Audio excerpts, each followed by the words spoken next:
አረ ጉድ! አረ ጉድ! አረ ጉድ! አረ ጉድ! አረ ጉድ! ጉድ ሳይሰማ መስከረም አይጠባም ይባላል። አብርሃም ታደሰ 4 ነጥብ። አብርሃም ታደሰ 4 ነጥብ። ዋተቨር አልፈልግም። ወይኔ ጉዴ ፈላ።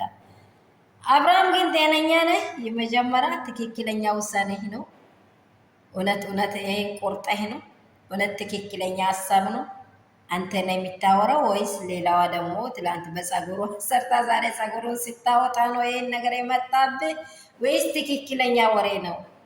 አብርሃም ታደሰ ሰው ላይ ወይስ ምንድን ነው? ግን እኔ ግራ ገባኝ። ድጋሚ ሶስተኛ ሴት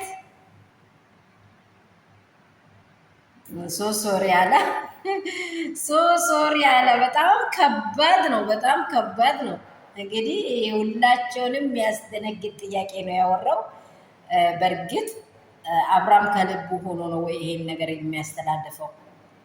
አብርሃም በእውነት አስቦበት ነው ወይ ይሄን ነገር የሚያሳይ? ወይስ ሌላ የሆነ ሀሳቦቹን ከዘጋ በኋላ ምናልባት ተመልሶ ቅድም ሩታ እንዳለችውም ተመልሶ ሌላ መንገድ የመጡ ደግሞ የሚጨነጥ ነው? ወይስ ምን ተደርጎ ነው? ወይ ከቤቴ አንዳቸው ሲወጥቶ የራሳቸውን እንትን ሲኖሩ ምናልባት አንተ እንዴት ሆናለህ ተብለህ ነው?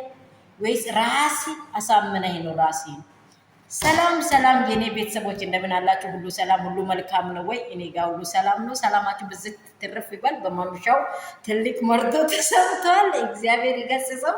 እንግዲህ እኛ አለን፣ እግዚአብሔር ይመስገን። እኛ ነገም ዛሬም እንቀጥላለን። የኛ ነገር ወዲያ ላይ የማይሆን ነው። እኔ አንድ ነገር የምናገረው በተለያየ መንገድ እየተፋለማችሁ በተለያየ መንገድ ራስ በራሳችሁ እየተባላችሁ ያላችሁ ሰዎች ናቸው። እኔ ትንሽ በተለይ እንደዚህ ይሄ ነው በጣም ግራ የገባኝ። በቃ እሱ 4 ነጥብ፣ እኔ ህይወት አለኝ፣ በህይወት መኖር እፈልጋለሁ፣ በአዲስ ህይወት መቀጠል እፈልጋለሁ ብሏል። ሰላማችሁ ብዝት ትርፍ እጥፍጥፍ ይበልላችሁ። ያላችሁበት ስፍራ ሰላም ይብዛ። ላይክ፣ ሼር፣ ሰብስክራይብ እንዳይረሳ የኔ ውዶች። አብርሃም ታደሰ ውሳኔውን አሳወቀ። ዛሬ እንግዲህ በቃ ስላጫጫነን ወይስ ምን ሆነን ነው ምናምን የሚባል ነገር ቢወራም አብርሃም 4 ነጥብ ተናግሯል። ይሄ ምን ያህል እውነታ ነው? በቃ እቺ ብቻ ፈልጋል። ምን ያህል እውነታ ነው?